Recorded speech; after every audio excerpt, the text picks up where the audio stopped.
je vous présente Laura, voilà, qui est l'auteur des livres que vous avez dû voir en partie au moins, pour lesquels vous avez des questions à poser.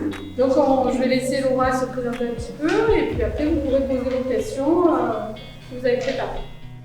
Alors déjà bonjour à tous, je suis très contente de vous voir, ça fait longtemps. Mais c'est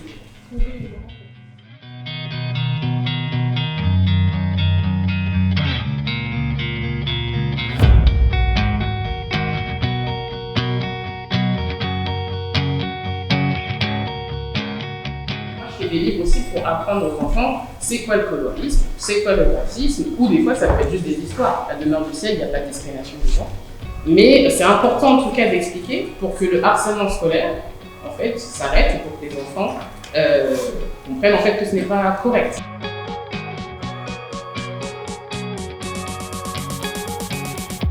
D'ailleurs, comment ça s'appelle quand on juge quelqu'un sur la couleur de sa peau?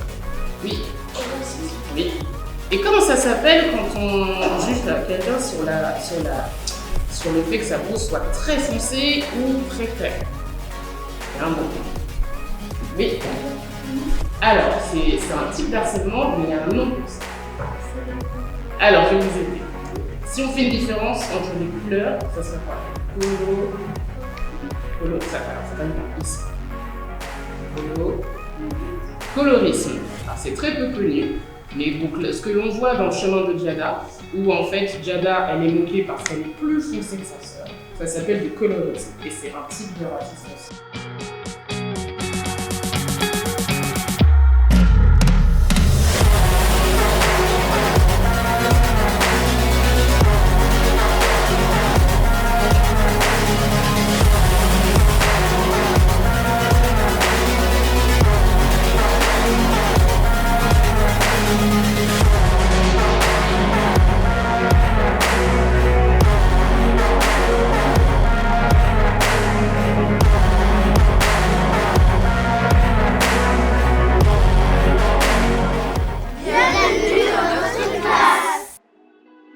J'ai bien aimé quand on lui posait des questions. J'étais gênée, genre c'est la première fois que je rencontre une auteure.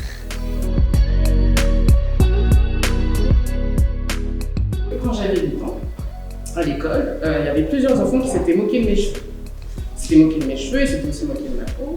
Et je me suis dit, peut-être que je pourrais me servir de ce souvenir-là.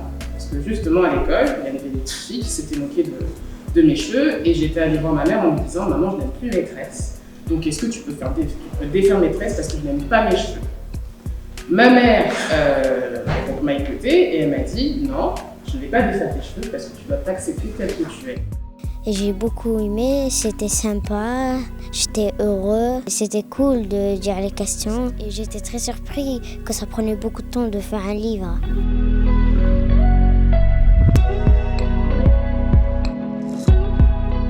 Lentement, elle braqua la lumière de sa lampe devant nous et pointa du doigt quelque chose.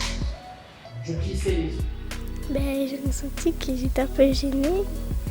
J'étais un peu contente de parler à une auteure. C'était très bien, j'ai bien aimé. En premier, j'étais un peu stressée vu que j'ai jamais rencontré un auteur. Déjà, ce que j'ai aimé, c'est quand elle répondait à nos questions et les autographes aussi.